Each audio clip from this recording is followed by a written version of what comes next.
The metal walls of Meridian Base hummed with power. Dr. Lisa Morgan stood at the main window, watching the purple sky of the alien world. 3 moons hung in the distance like pale stones. She had been waiting for this day for 2 years. Today, humanity would meet the Cathera for the first time. Lisa checked her watch. The alien ship would arrive in 1 hour. She walked through the station, making sure everything was ready. The meeting room had been set up with chairs that could hold creatures much larger than humans. The air filters worked at full power to handle different breathing needs. Sergeant Jake Collins walked up beside her. His uniform was clean and pressed. His weapon stayed at his side, but Lisa knew he could use it in seconds if needed. Jake had fought in 3 different wars. The scars on his hands told stories of battles across the galaxy. "Are you ready for this, Doc?" Jake asked. His voice was calm, but Lisa could hear the worry underneath. "As ready as anyone can be," Lisa said. "We know they are hunters. We know they are smart. We know they can kill a man in seconds. But we also know they want to talk." Jake nodded. "The brass thinks this could change everything. A treaty with the Kithra would give us safe passage through half the galaxy." Lisa had studied every piece of information about the Kithra for months. They were the top predators in this part of space. Their ships were fast and deadly. Their warriors were feared by every other species they had met. But they had never attacked humans. They had only watched from a distance. The first reports came from mining crews near the edge of human space. Giant cat-like creatures had been seen on dead worlds, studying human equipment. They never attacked, but they never ran either. They just watched and learned. Then came the message. It arrived at Earth 3 months ago in perfect human language. The Cathera wanted to meet. They wanted to talk about boundaries and hunting grounds. They chose this remote research station as the meeting place. Jake checked his radio. "Team 2, report." "All clear on the landing pad," came the reply. "No movement in the hills." Lisa knew Jake had positioned soldiers around the base. Not to fight, but to watch. If things went wrong, they would warn the colonies. But Lisa hoped it would not come to that. A young technician ran up to them. "Dr. Morgan, we have contact. Their ship is coming down now." Lisa and Jake hurried to the landing pad. The Cathera ship was unlike anything humans had built. It looked like it had been grown instead of made. Black metal curved in smooth lines. No sharp edges, no visible weapons. But Lisa knew that did not mean it was not dangerous. The ship landed without a sound. A door opened in its side like a mouth. Steam poured out. Then they came. The first Cathara stepped into the purple sunlight. It stood 8 feet tall on powerful legs. Its body was covered in dark fur with silver stripes. Claws as long as human fingers caught the light. Its face was like a giant cat, but the eyes showed deep intelligence. More Cathera followed. 5 adults in total. They moved like water, smooth and deadly. Each one carried weapons that looked like they were part of their bodies. Lisa had read that Cathera weapons were grown from their own DNA, becoming part of them. The largest Cathera stepped forward. Its silver stripes were brighter than the others. Its eyes were deep yellow. When it spoke, its voice was like distant thunder. "I am Hunt Leader Zareth of the Starstalker Pack. You are the human called Morgan?" Lisa stepped forward, fighting every instinct that told her to run. "I am Dr. Lisa Morgan. Welcome to Meridian Base." Zareth nodded once. "We will speak of hunting grounds and boundaries. Our young ones will remain with the ship." Lisa glanced back at the ship and saw movement. Smaller shapes stayed in the shadows near the door. The cubs. Even from a distance, she could see they were watching everything. Their eyes glowed in the dim light like small lamps. Jake moved to Lisa's side. His hand did not touch his weapon, but it stayed ready. "I am Sergeant Collins. I provide security for Dr. Morgan." "You are a warrior," Zareth said. It was not a question. "Good. Warriors understand the need for clear boundaries." They walked toward the meeting room. Lisa noticed how the adult Cathera moved. They never turned their backs to the humans. They spread out so they could not all be hit at once. Even in peace talks, they thought like hunters. Behind them, Lisa heard soft sounds from the ship. The cubs were making small noises to each other. She could not understand the words, but the tone sounded almost human, curious, excited, maybe even playful. The meeting room felt smaller with the Cathera inside. They were too big for the chairs, so they stood. Zareth placed claws on the table, leaving small marks in the metal. "We have watched your species for 10 cycles," Zareth said. "You spread fast. You build on worlds others cannot use. You fight when cornered, but you also help the weak. This is unusual." Lisa pulled out her datapad. "We hope to learn about your territory needs. Humans want to avoid conflicts with your people." "Conflicts?" Zareth repeated the word like it tasted strange. "Your kind does not hunt for sport. You kill only for food or defense. Also unusual." Jake listened but said nothing. His job was to protect Lisa and watch for danger. The Cathera moved in ways that made his soldier instincts alert. Every movement was controlled. Ready. They could go from talking to fighting in a heartbeat. Through the window, Lisa could see the Cathera ship. The cubs had moved closer to the door. They were watching the building where the adults were meeting, their heads turned at every sound. "Your young ones are curious," Lisa said. Zareth's ears twitched. Cubs learn by watching. They study all things that might become prey or threat. But humans are neither. "What are humans to your people?" Jake asked. Zareth was quiet for a long moment. His yellow eyes studied both humans carefully. "Unknown," he finally said. "Your species puzzles our hunters. You show kindness to creatures that cannot help you. You mourn your dead. You protect the weak even when it costs you. These are not hunting behaviors." Lisa felt a spark of hope. Maybe this meeting could work. Maybe humans and Cathera could find a way to share space without bloodshed. Outside, one of the cubs made a sound that was almost like a purr. The other cubs answered. Their voices carried on the alien wind, mixing with the hum of the station's machines and the whisper of the purple sky above. 3 weeks had passed since the Kithra arrived at Meridian Base. The talks moved slowly, like two cats circling each other. Every day, Dr. Lisa Morgan and Hunt Leader Zareth met in the conference room. They drew maps on data screens, marking where humans could go and where Cathera hunted. Jake Collins had learned the routine. Every morning he checked the base security. Every afternoon, he walked the outer walls. Every evening, he made sure the Cathera ship was secure. The alien cubs still watched from their doorway, but they seemed less afraid now. Sometimes Jake caught them following him during his patrols, staying far back but always watching.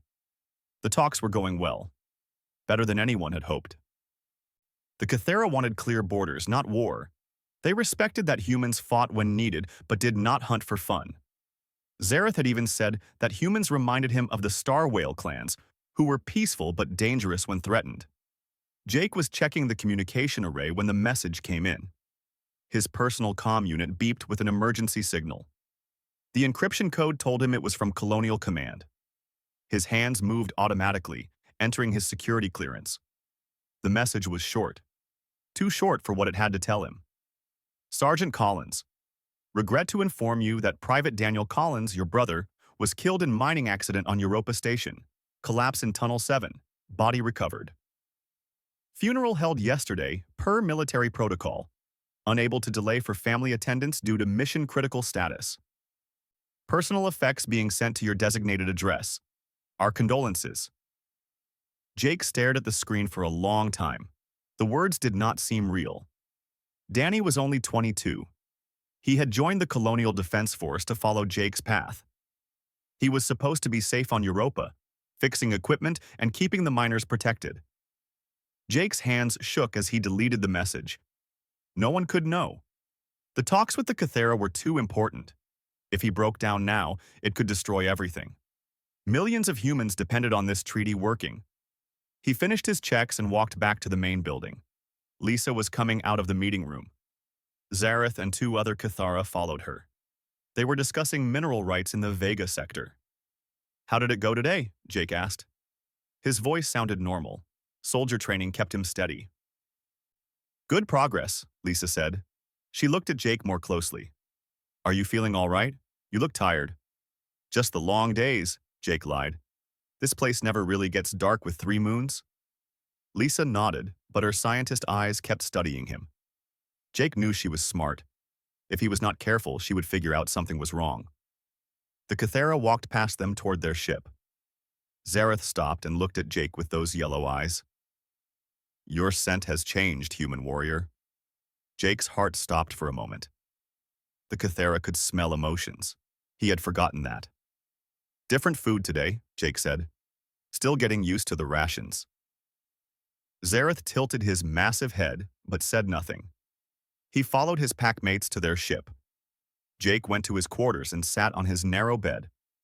The room was small and gray. A picture of Danny sat on his desk. It showed both brothers at Jake's graduation from officer school. Danny was grinning and giving a thumbs up. He looked so young. Jake had raised Danny after their parents died in the Titan bombing. Jake was 18, Danny was 12. They only had each other. Jake taught Danny how to shoot, how to fight, how to be a soldier.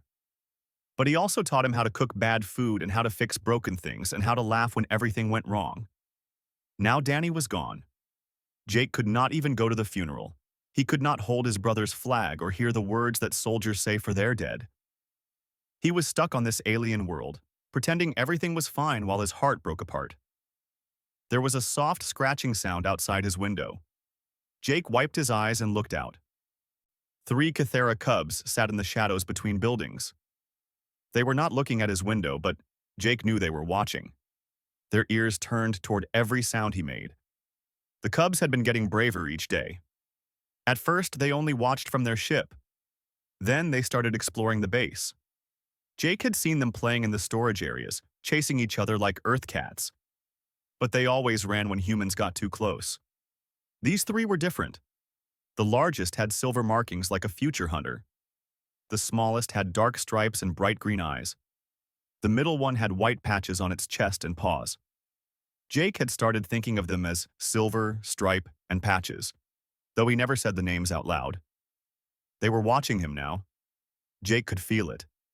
Cathera senses were much better than human ones. They could hear his heartbeat from across the room.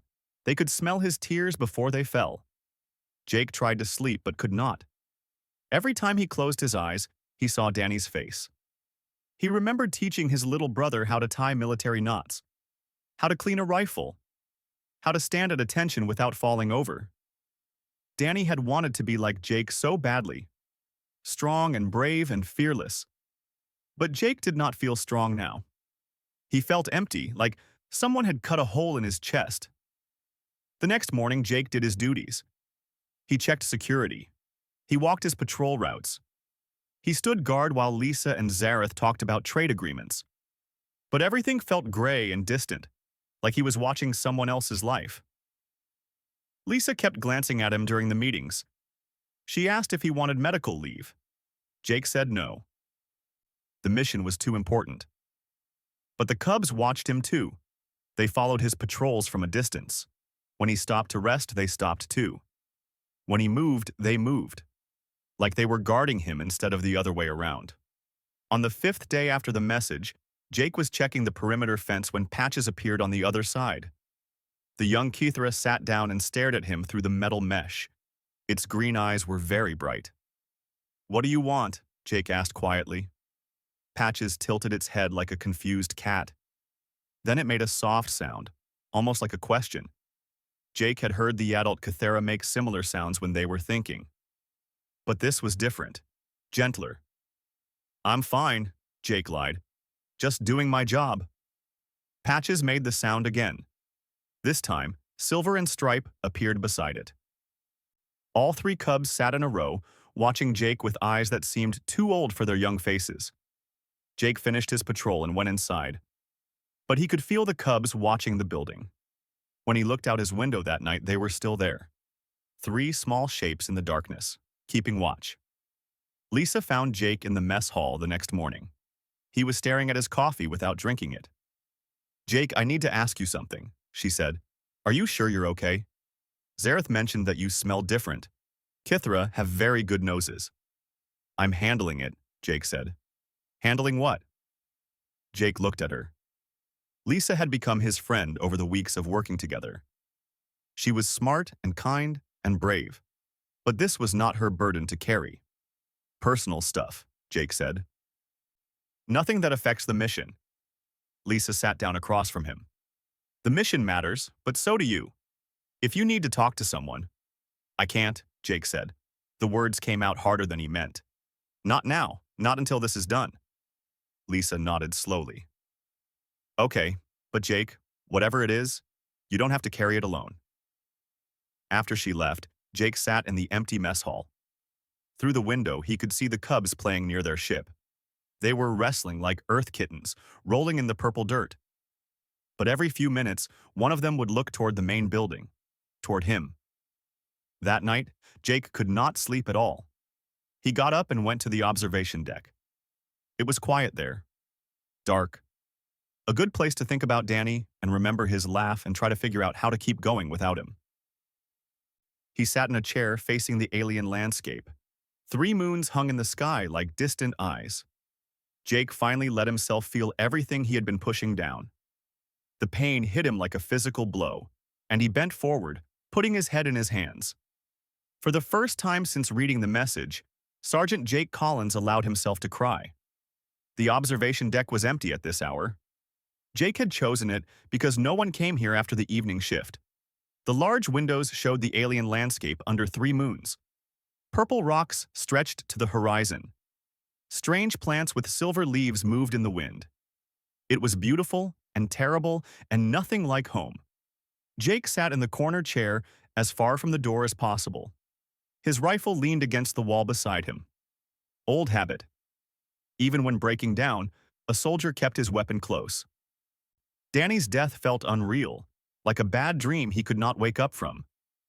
Jake kept expecting his comm unit to beep with another message, one that said it was all a mistake, that Danny was hurt but alive, that he was asking for his big brother to come home.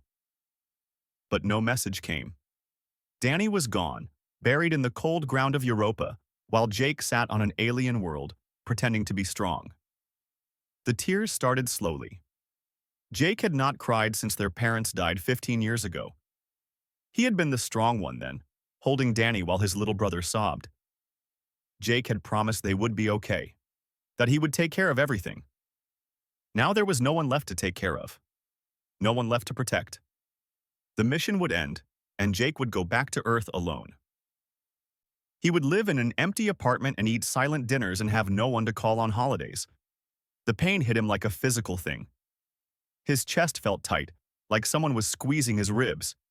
He bent forward and put his head in his hands. The tears came harder now, hot and bitter. His shoulders shook with the force of holding back sobs. Jake had spent his whole adult life being strong. Strong for Danny, strong for his soldiers, strong for the mission. But here, alone in the dark, he let himself break apart. He did not hear the soft footsteps in the corridor. He did not notice the door sliding open with barely a whisper. He was lost in his grief, remembering Danny's laugh and the way his brother's eyes lit up when Jake came home on leave. A soft scraping sound made Jake look up. 3 pairs of eyes glowed in the dim light near the door. The cubs. They stood perfectly still, watching him with expressions he could not read. Jake wiped his face quickly. "Hey there, you shouldn't be in here." The cubs did not run. They did not make a sound. They just watched him with those bright eyes. The largest one, Silver, took a step forward. Then another. "It's okay," Jake said, though his voice was rough from crying. "I won't hurt you." Silver moved closer, its massive paws silent on the metal floor. The other 2 cubs stayed by the door, but they did not leave. They spread out, taking positions that would let them see all approaches to the room. Jake had seen adult Cathera do the same thing, protective formation. But why would cubs protect a human? Silver stopped 3 feet away from Jake's chair. Up close, Jake could see how young it was. Its claws were still small. Its fur was soft-looking, not the thick battle coat of an adult. But its eyes held intelligence that made Jake's breath catch. The cub tilted its head and made a soft sound. Not a growl or a roar. Something gentle. Almost like a question. "I'm not hurt," Jake said. Not physically. Silver's ears twitched. It took another step closer until it was almost within arm's reach. Then it did something that shocked Jake completely. It sat down. The cub folded its powerful legs and settled onto the floor like a house cat, but it kept its eyes on Jake's face. Watching. Waiting. What are you doing? Jake whispered. Silver made that soft sound again. This time, the other two cubs answered from across the room. Their voices mixed together like a song Jake did not understand. The tears started again. Jake could not stop them. Seeing these young predators sitting with him somehow made the grief worse and better at the same time. Worse because it reminded him of how alone he really was. Better because for the first time in days he did not feel completely isolated. My brother died, Jake told them, though he knew they could not understand. He was the only family I had left. Silver leaned forward slightly, as if listening. Its green eyes never left Jake's face. I taught him everything, Jake continued. How to be a soldier, how to be strong. But I couldn't teach him how to survive a tunnel collapse. The words came pouring out. About Danny's smile, about their parents' death, about growing up too fast and learning to take care of someone else when you were still a child yourself. About being scared and angry and lost. Silver listened to it all. The cub did not move except to occasionally tilt its head or twitch its ears. Sometimes it made soft sounds that seemed almost like responses. The other two cubs, Stripe and Patches, moved closer during Jake's story. They settled on either side of the room, still in protective positions but near enough to be part of whatever was happening. Jake cried until he had no tears left. His eyes burned, his throat hurt. But something inside his chest felt looser, like a knot had been untied. I have to keep going, he said finally. The mission is too important. People are counting on this treaty. Silver stood up slowly.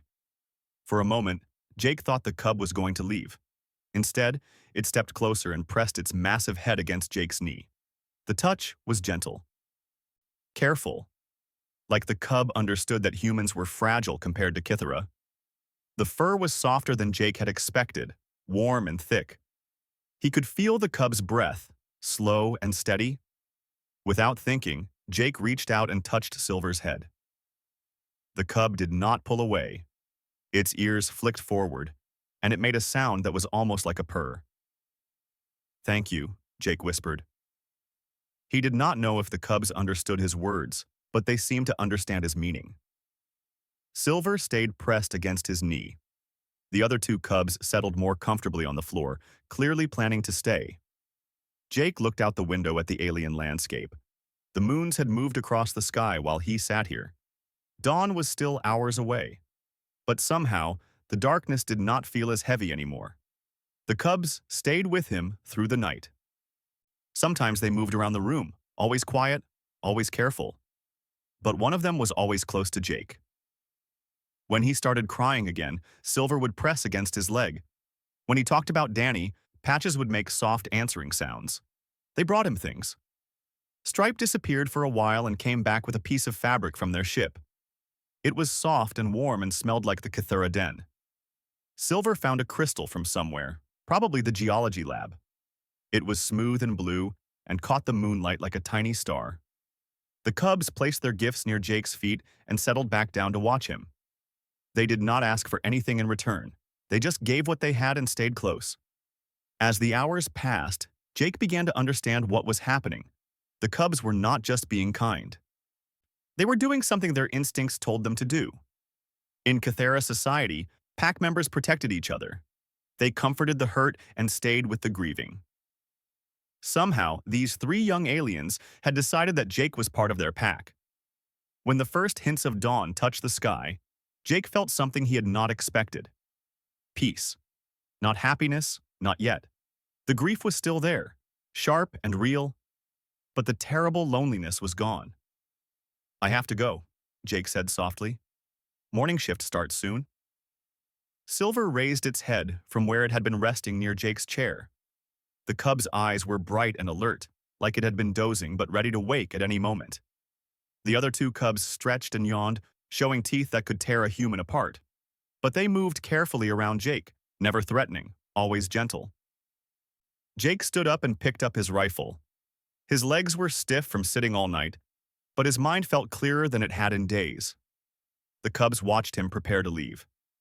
"Will I see you again?" Jake asked. Silver tilted its head and made that soft questioning sound. Then all three cubs moved toward the door. But they did not run ahead. They waited for Jake to follow, like they were escorting him back to safety. They walked together down the empty corridors. The cubs' claws clicked softly on the metal floor. Their eyes glowed in the dim emergency lighting. They moved like shadows, graceful and silent. At the junction where the corridor split toward the human quarters and the exit to the landing pad, the cubs stopped. Silver pressed against Jake's leg one more time. Then all three of them melted away into the darkness, heading back to their ship. Jake stood alone in the corridor, but he did not feel alone anymore. Three young predators had sat with him through his darkest hour. They had given him comfort and companionship without asking for anything in return. For the first time since Danny died, Jake smiled. Jake went to his quarters and showered. The hot water felt good on his tired body, but he could still feel where Silver's fur had pressed against his leg. When he looked in the mirror, his eyes were red but clear. The terrible fog that had clouded his thoughts for days was starting to lift. He reported for duty on time. Dr. Morgan was already in the lab, preparing for another day of talks with Hunt Leader Zareth. She looked up when Jake entered. "You look better today," she said. "Did you sleep?" "Some," Jake said. It was not exactly a lie. He had found rest, even if not sleep. "Good, we're making real progress with the territorial agreements. Zareth seems to trust us more each day." Jake nodded and checked his equipment. As he worked, he thought about the cubs. Had it really happened? Had three alien predators really spent the night comforting a grieving human? The answer came during his morning patrol. He was walking the outer fence when he saw movement in his peripheral vision. Silver stepped out from behind a supply container. The cub looked at Jake for a moment, then approached slowly. "Hello again," Jake said quietly. Silver made that soft, questioning sound and came closer. In its mouth, it carried something wrapped in Cathera fabric. The cub set it down near Jake's feet and stepped back. Jake knelt and unwrapped the bundle. Inside was food. Not human rations, but Kythra provisions. High-energy protein bars that smelled like earth jerky. The kind adult Kythra gave their cubs when they were stressed or hurt. "Thank you," Jake said. Silver's ears perked up at the sound. The cub settled down to watch Jake eat. The food was surprisingly good, with a taste like spiced meat and something sweet Jake could not identify. As Jake ate, Stripe and Patches appeared from different directions. They moved carefully, checking for other humans before approaching. When they saw Jake was alone, they came closer. Patches carried a small piece of smooth metal, polished until it shone like a mirror.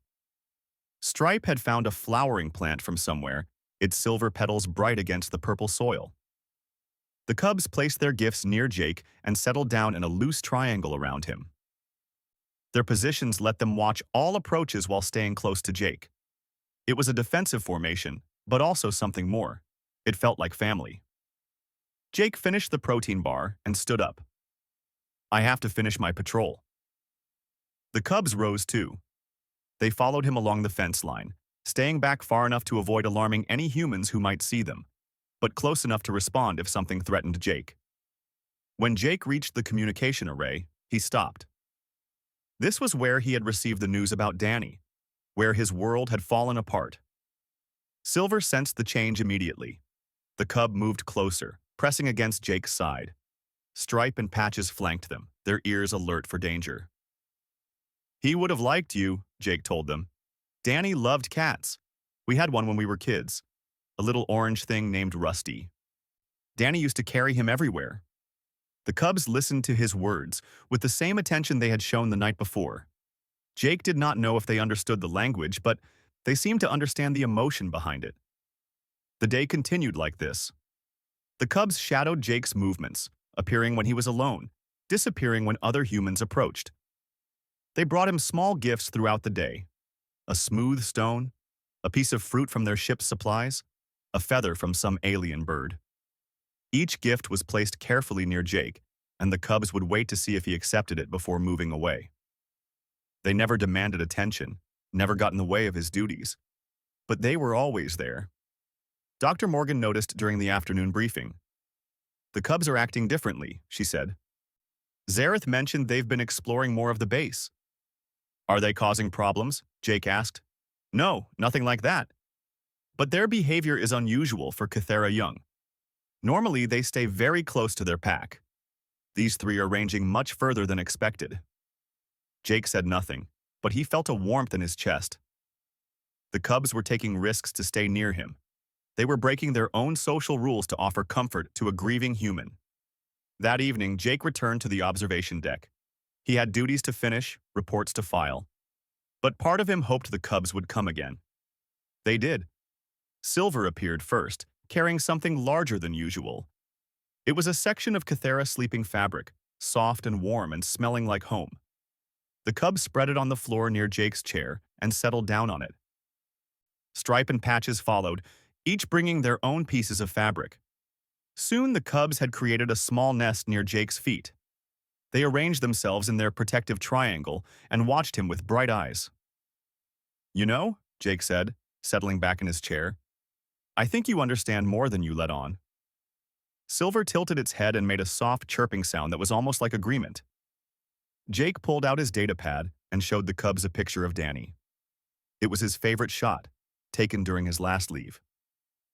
Danny was in his dress uniform, grinning at the camera with his arm around Jake. "This was my brother," Jake said. The cubs leaned forward to look at the small screen. Silver sniffed delicately at the device, then made a low sound in its throat. Not threatening. Sad somehow. "He wanted to be a good soldier," Jake continued. "Like me. But he was better than me. Kinder. He would have loved meeting you." Patches crept closer and touched Jake's leg with one massive paw. The touch was gentle, careful not to let the claws make contact. The cub's green eyes were bright with something that looked like sympathy. Jake talked about Danny for hours. About their childhood, their parents, the day Danny signed up to follow Jake into military service. The cubs listened to every word. Sometimes they made soft sounds in response. Sometimes they brought Jake more gifts, small tokens of comfort. As the night wore on, Jake realized something important was happening. Not just for him, but for the cubs, too. They were learning about humans in a way their parents never had.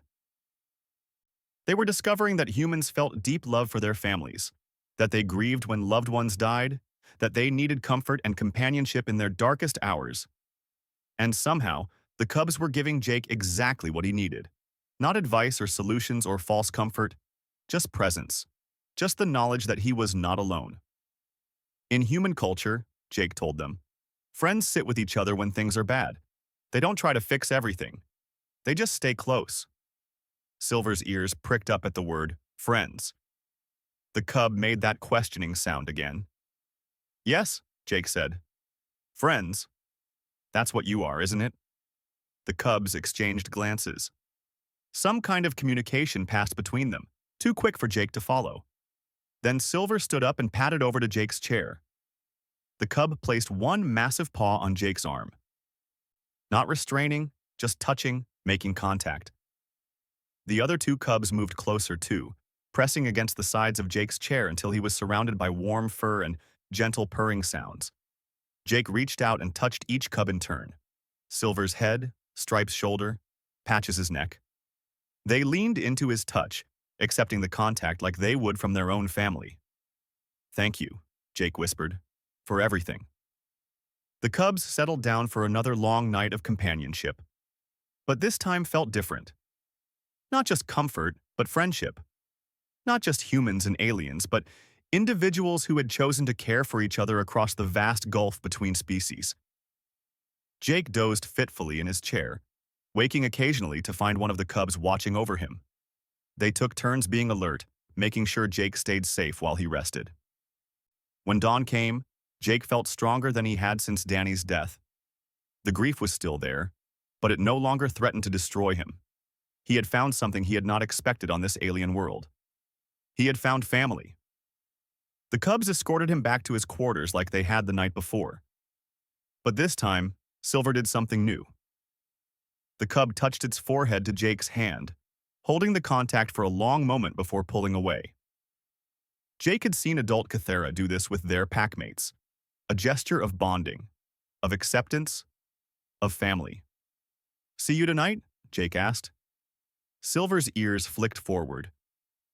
The cub made a sound that Jake was beginning to recognize as agreement. Then all three cubs disappeared into the growing light of dawn, leaving Jake with the warm knowledge that he would not have to face another night alone. The change started small. Jake noticed it first during his morning patrol. Adult Cathera, who had always ignored him, now watched with curious eyes.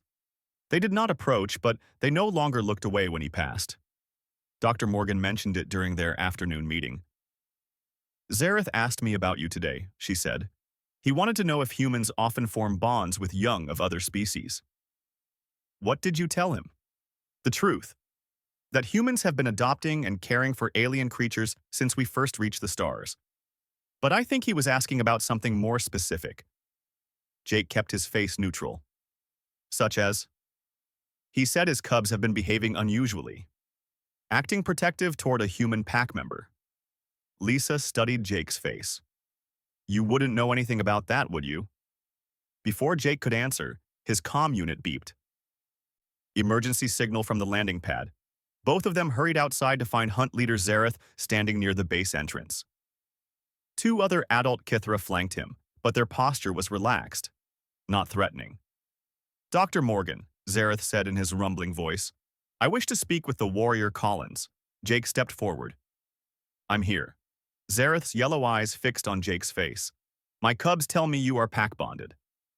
The words hung in the air like a challenge. Jake felt his heart speed up, but he met Zareth's gaze steadily. "They have been kind to me," Jake said, "during a difficult time." "Cubs do not bond with prey species," Zareth said, "nor do they offer protection to potential threats. Yet my young ones speak of you as family." Dr. Morgan stepped closer. "Hunt Leader, if there's been some misunderstanding—" "No misunderstanding," Zareth said. "Only confusion. My cubs describe behavior I have never seen before. They say the human shows grief like Cathera, that he mourns his dead with proper sorrow, that he accepts comfort offerings like a true pack member." Jake felt something shift in the air. This was the moment that could make or break everything. The cubs had trusted him. Now he had to trust Zareth. "My brother died 3 weeks ago," Jake said simply. "I couldn't go home for his funeral. Your cubs found me when the grief was too much to carry alone." Zareth's ears flicked forward. "The cubs said you spoke of a lost littermate. I thought it was translation error." "Danny was the only family I had left," Jake continued. "Your cubs sat with me through the worst night. They brought me food and comfort items. They stayed until I could be strong again." One of the other Cathara made a low sound of surprise. Zareth raised a paw for silence. "Show me," Zareth said. "Show you what?" "The grief bond. My cubs are young, but they are not foolish. If they accept you as pack, there must be reason." Jake pulled out his datapad and showed Zareth the picture of Danny. "This was my brother. He wanted to be a soldier like me. He died fixing equipment to keep miners safe." Zareth studied the image for a long moment. His massive head tilted slightly as he examined Danny's young face. "He has your eyes," Zareth said finally. "But his scent markers would be different." "You raised him?" "From age 12. Our parents died in the war." Zareth handed back the datapad. "You protected him as I protect my cubs. I tried to, but I couldn't protect him from everything." Something changed in Zareth's posture. The rigid formality relaxed. "No parent can. This is the hardest lesson of pack leadership." Dr. Morgan looked between them, sensing undercurrents she didn't fully understand. "Hunt Leader, does this affect our negotiations?" Zareth was quiet for a long moment.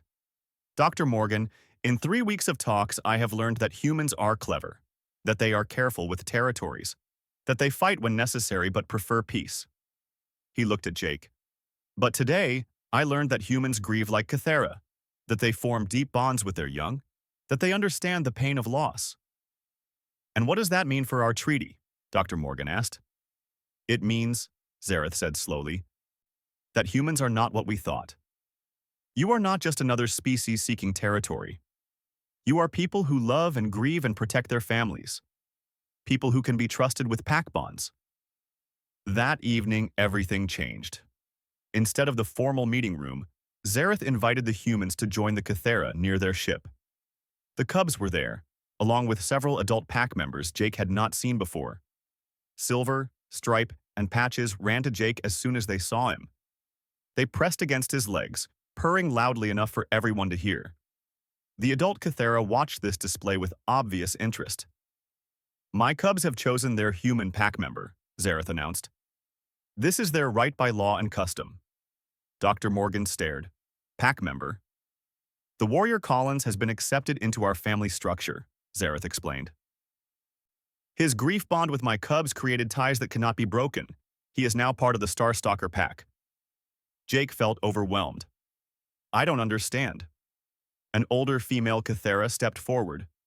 Her fur was silver with age, but her eyes were sharp. I am Elder Thessa. I have watched the cubs these past days. They bring you food, as they would their true siblings. They guard your rest as they would their pack leader. They offer comfort items from their own nests. These behaviors mark true family bonds, Zareth added. In Cathera law, such bonds create obligations and protections that span generations. Dr. Morgan pulled out her recording device. This has implications for the treaty. If humans can form family bonds with Cathara, then humans are not foreign species, Elder Thessa said. They are potential packmates. This changes everything. Over the following days, Jake found himself in a unique position.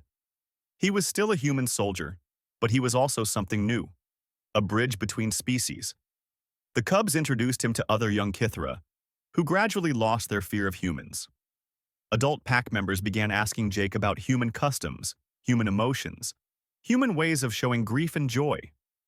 Jake shared stories about Danny, about their childhood, about the bonds between human siblings. The Kithra listened with growing understanding. They recognized the deep love Jake felt for his brother. They saw how humans cared for their young and mourned their dead. In return, the Kithra shared their own stories about pack bonds that lasted lifetimes, about the ceremony of grief sharing when pack members died, about how young Cathera chose their families not just by birth, but by love and loyalty. Dr. Morgan documented everything. This is unprecedented, she told Jake one evening. We're not just negotiating territory anymore. We're creating the first interspecies family bonds in recorded history. The formal treaty signing took place 2 weeks later, but it was different from what anyone had originally planned. Instead of simple territorial agreements, the treaty established the first human-Kithra alliance. It included provisions for trade, mutual defense, and something entirely new, family exchange programs. Humans who formed pack bonds with Kithra would be recognized as family members with all the rights and protections that entailed. Kithra, who chose human packmates, would be welcomed into human communities with equal status. Jake stood beside Zareth as both leaders signed the documents. The cubs sat nearby, no longer hiding but proudly displaying their bond with their human packmate. The warrior Collins has shown us something important, Zareth said during the ceremony. That strength is not just the ability to fight. True strength is the courage to grieve, to accept comfort, to form bonds across the darkness between worlds. Dr. Morgan smiled as she sealed the treaty documents. Ambassador Collins, how does it feel to make history? Ambassador? Jake asked. You didn't think we'd let you go back to regular patrol duty, did you? Lisa laughed. You're the first human to be adopted into an alien pack. Earth wants you to head the new cultural exchange program. Jake looked at the cubs, who were playing nearby but always keeping him in sight. Silver caught his eye and made that familiar questioning sound. What do you think? Jake asked them. Ready to help bridge the gap between our peoples? Silver bounded over and pressed its massive head against Jake's chest.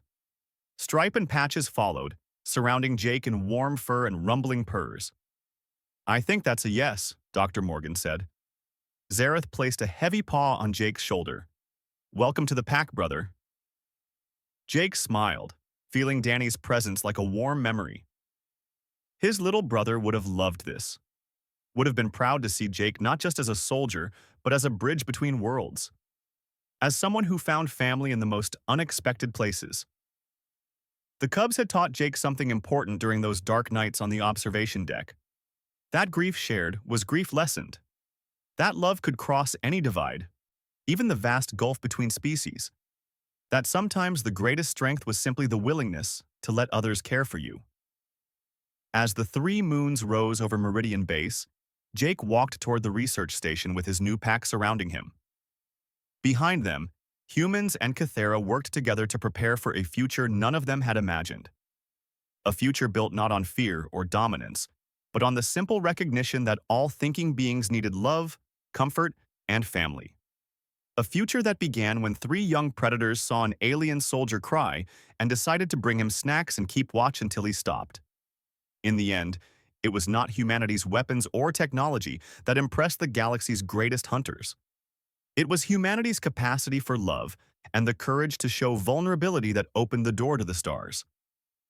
And in the quiet moments before sleep, when Silver curled against his side and Stripe and Patches settled nearby, Jake would remember Danny and know that his brother's death had not been meaningless.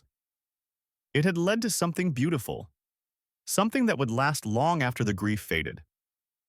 Love, it turned out, was the most powerful force in the universe. Even predator cubs knew that.